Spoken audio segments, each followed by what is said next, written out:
আসসালামু আলাইকুম। বর্তমান সময়ে কিন্তু আমাদের সমাজে বেকারের হার প্রচুর পরিমাণে বেড়ে গিয়েছে।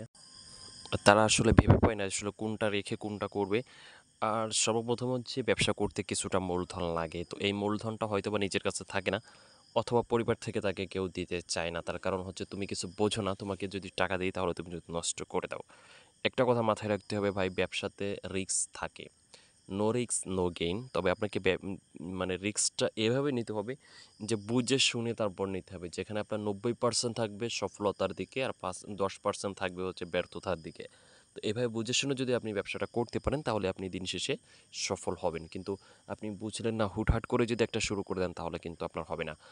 প্রথমে হচ্ছে আপনার যে কোনো প্রোডাক্ট আপনি কোথায় বিক্রি করবেন, আগে হচ্ছে আপনি কোথায় বিক্রি করবেন সেই বিক্রির জায়গাটা এবং ওই প্রোডাক্টটা কত রেটে আপনি বিক্রি করতে পারবেন সেটা আপনাকে আগে খুঁজে বের করতে হবে। প্রথমে এটা ক্লিয়ার করবেন। তারপর হচ্ছে এই মালটা কোথায় পাওয়া যায়, পাইকারিতে বা কম দামে কোথায় পাওয়া যায় সেখানে আপনি যাবেন, অথবা সেখানে ফোন দিবেন অথবা কথা বলবেন। এখন অনলাইনের যুগ, এখন সব কিছু অনলাইনেই চলে। সেখানে আপনি ফোন দিয়ে কথাবার্তা বলে তা আপনার কেয়ারিং খরচ কত টাকা লাগতেছে এই সব একটা হিসাব মিলাবেন।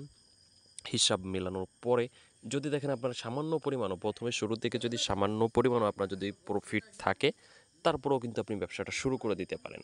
তো এই যে আপনার সোলার যে ব্যবসা, এটা কিন্তু খুবই চমৎকার একটি ব্যবসা। এখানে লাভের পার্সেন্ট কিন্তু মোটামুটি অনেক বেশি হয়ে থাকে। চাইলে আপনি ঝাড়ু তৈরি করে বিক্রি করতে পারেন অথবা পাইকারি শলা কিনে পাইকারিতেই আবার কিন্তু বিক্রি করে দিতে পারেন। তো যারা নিতে চান তারা স্ক্রিনে যে নাম্বারটি দেখতে পাচ্ছেন সরাসরি এই নাম্বারে কল করবেন। আর ভালো লাগলে অবশ্যই আমাদের চ্যানেলটি সাবস্ক্রাইব করবেন।